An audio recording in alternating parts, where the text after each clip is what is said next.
नागपूर शहरातील सातपूर कॉलनी परिसरात यावर्षी येळकोट जय मल्हारचा गजर होणार, तळी भंडार होणार, गोंधळ जागरणाची गाणी होणार आणि खंडेरायाच्या नावाने भंडाऱ्याची उधळण होत आहे। सातपूर कॉलनीतील आनंदछाया चौक साई सर्कल येथे पीएल ग्रुप प्रणित गणेश उत्सव मंडळातर्फे दरवर्षी नाविन्यपूर्ण विविध भव्य देखावे आरास केले जाते। या अनुषंगाने याही वर्षी रिपाईचे उत्तर महाराष्ट्र प्रमुख तथा जिल्हा प्रमुख प्रकाश लोंढे, माजी नगरसेविका उषाताई शेळके, माजी नगरसेविका दीक्षाताई लोंढे यांच्या प्रेरणेने युवा नेते दीपक लोंढे, सामाजिक कार्यकर्ते धीरज भाऊ शेळके, पीएल ग्रुप संस्थापक भूषण भाऊ लोंढे, गणेश जयंती प्रमुख संतोष पवार यांच्या मार्गदर्शनाखाली भव्य गणेश उत्सवाचे आयोजन करण्यात आले आहे। पीएल ग्रुपच्या वतीने भव्य जेजुरीगड व गडावरील खंडेराव महाराजांचे मंदिर मूर्ती असा भव्य देखावा सादर करण्यात आला आहे। यानिमित्त आज समाधान कडवे, सिद्धेश नांगरे, दत्ताजी पाटील, ढोमसे, उमेश काजळे, सोमनाथ कोंबडे, अजिंक्य गीते आदी विविध मान्यवरांच्या हस्ते आरती संपन्न झाली। गणेश भक्तांना या निमित्ताने साक्षात जेजुरी गडावर जाऊन श्री खंडेरायाचे दर्शन घेतल्याची अनुभूती मिळत आहे। यावेळी पीएल ग्रुपचे सर्व सदस्य मोठ्या संख्येने उपस्थित होते।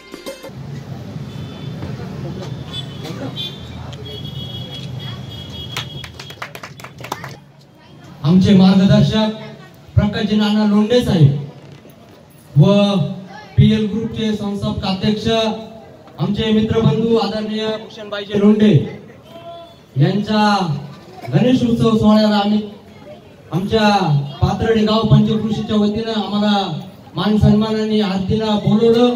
आमच्या मंडळाच्या सर्व कार्यकर्त्यांचे, मित्रपरिवाराचे, पीएल ग्रुपचे आम्ही मनापासून आभार मानतो व दानशूर पैलवान आमचे मार्गदर्शक, युवकांचे प्रेरणास्थान, युवक हृदय सम्राट आणि पाथर्डी पंचकृषीचे आधारस्तंभ दीपक नाना लोंढे यांचेही मनापासून आभार मानतो। दानशूर सर्वसामान्य जनतेच्या अंतःकरणामध्ये ज्यांनी मानाचं स्थान निर्माण केलं, दीपक नाना लोंढे यांना बॉसच्या अध्यक्षतेखाली भूषणबाई दीक्षाताईंच्या अध्यक्षतेखाली हा खूप मोठा गणेश उत्सव या ठिकाणी होता।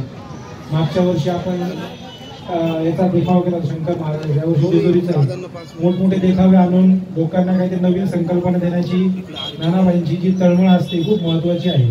म्हणजे गणपती चालू व्हायच्या 2 महिन्या आधीपासून नानाबाई कामाला लागतात की यावेळेस काय करायचं काय नाही, म्हणजे जी कष्ट करायची, जी लोकांना काहीतरी नवीन दाखवायची जी त्यांच्यात जी उत्सुकता असते, काहीतरी नवीन काहीतरी करायची संकल्पना असते ती खूप मोठी असते व अशा पद्धतीने नानाबाई खूप मोठ्या प्रमाणावर इथं कार्यक्रम होतो। म्हणजे प्रसाराच्या दिवशी तर अक्षरशः म्हणजे इथं त्या कॉलनीत काही विषयच राहत नाही, यायचं ट्रॅफिक जाम नाही, एवढे लोक येतात। हे त्यांच्यावर प्रेम करणारे हजारो असंख्य करोडो लोकांचं प्रेम आहे की जे नानाजींच्या व सर्व मोठ्या कुटुंबावर प्रेम करतात म्हणून या ठिकाणी येतात। मी सर्वांना गणपतीच्या गणेश चतुर्थीच्या हार्दिक शुभेच्छा देतो।